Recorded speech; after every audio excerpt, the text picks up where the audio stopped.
Is Facebook responsible for the cow lynching in India? Probably over the last 6 years, more than 7,000 people were brutally murdered, were brutally lynched to death by the cow vigilantes in our neighboring country. Is Facebook responsible for that? Is Facebook responsible for the Rohingya exodus from Myanmar? Is Facebook responsible for the genocide, the apparent genocide that took place in Myanmar by the Buddhist nationalist army and also some other Buddhist nationalists? Is Facebook responsible behind that? Is Facebook responsible for the rise of nationalism, of chauvinism, xenophobia, Islamophobia, mass murder in some parts of America, some parts of Europe, and also in some parts of Asia? Is Facebook responsible for that? Sadly, the answer is yes. Social media has benefited the world tremendously over the last 10 years or more than a decade. The world has largely been benefited by the availability of Facebook technology and then other social media. At the same time, there's a flip side of it, and the flip side is, I believe, more dangerous and is leading. The negative side is leading. The flip side is leading us to disaster. Probably the world couldn't accept or comprehend the idea that a person like Donald Trump would be elected as president of the United States, which champions itself as the leader of the liberal world. Sadly, it happened. The world has seen the rise of Donald Trump. The world has seen the rise of some other populist leaders in our neighboring country, in India. Narendra Modi is the prime minister, and he has been prime minister he has completed his one term, and now he is serving his second term. Probably he will be re-elected for one more term. It may happen in our neighboring country. So is Facebook and other social media, is Facebook responsible? Are Facebook and other social media responsible behind the rise of populism, chauvinism? And I have also told you, xenophobia, Islamophobia, homophobia, bigotry can be outcome and consequences of fettered and uncontrolled social media access. I believe it is the situation in Europe now, in America now, in many parts of Asia, in many parts of other countries.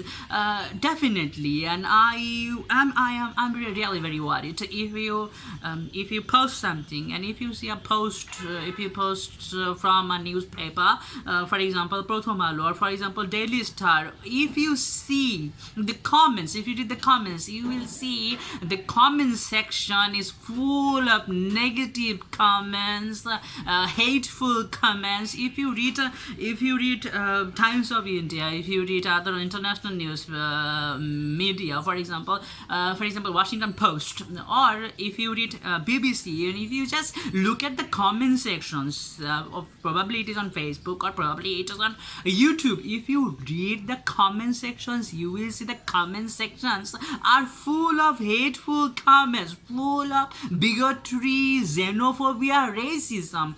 And then one more thing, you cannot write anything and everything. You cannot write anything and everything if you are in the newspaper. But when you have access, unfettered access, uncontrolled access to YouTube, Facebook, okay, or Twitter, you can write anything and everything. You can spread disinformation. Okay, fake media is a term popularized by Donald Trump. But sadly speaking, his supporters spread rumors. I am a member of many conservative groups supporting Donald Trump, and I have seen many pieces of news without any evidence, only posted to spread disinformation, hatred. Recently, I have read a piece of news in in a conservative group vehemently supporting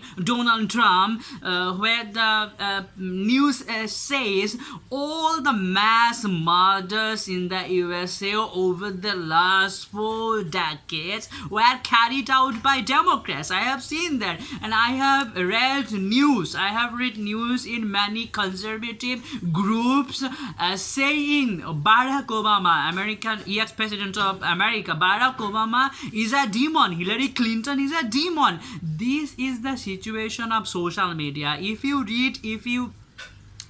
visit many profiles of many Facebook users, you will find that they are fake. They spread misinformation, disinformation. You will also see that probably a person is a believer of one religion, but to demean other religion, the person opens a fake account,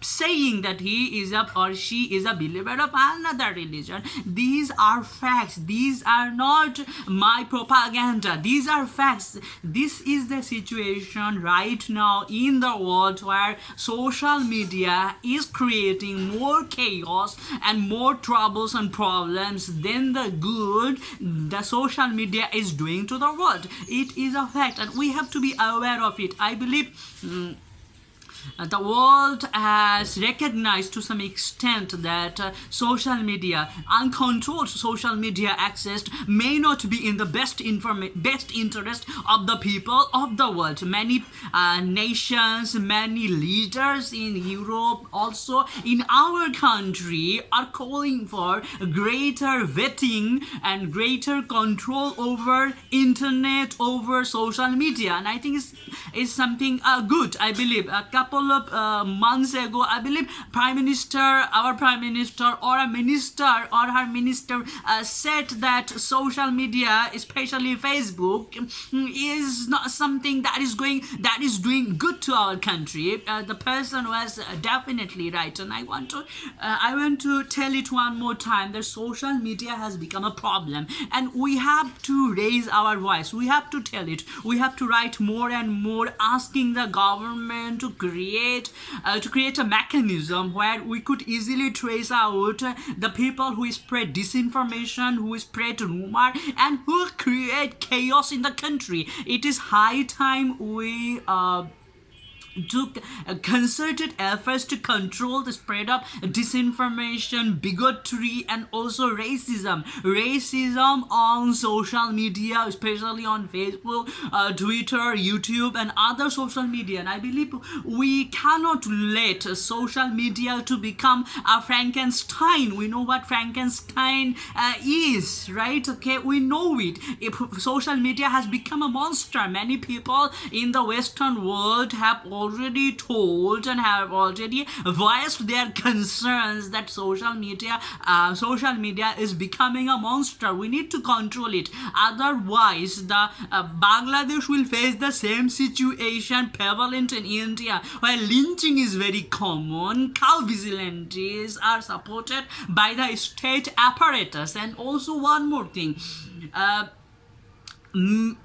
Apart from media, movies are used to spread disinformation. Movies are used to spread rumor, to divide the societies. I can talk about one particular filmmaker in India, Sanjay Leela Bhansali. Mr. Bhansali is undoubtedly one of the finest filmmakers in India, but some of his movies, I believe were instrumental in creating division between Muslims and the Hindus. His movie Padmavat or Padmavati and some other movies showed the division between the Mughals and other Hindu rulers. Why would you create movies to create division in the society? Sanjay Leela Bhansali knows that right now India, mainstream India in the sense that Indian public wants something where they can see that the Hindu rulers were dominating the Muslim rulers, the Mughals,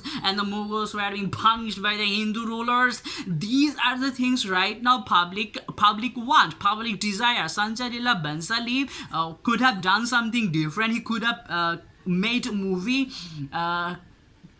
could have made movie which tries to bridge the gap, could have made movies which try to bridge the gap, but he instead decided to make movies which strengthened the schism existing between the Muslims and Hindus in India. I can talk about one more movie. It is Mowgli, or kind of like that. In Mowgli film, the villain is a tiger, and the name of the tiger is Sher Khan. Why would the name of a villain be Sher Khan?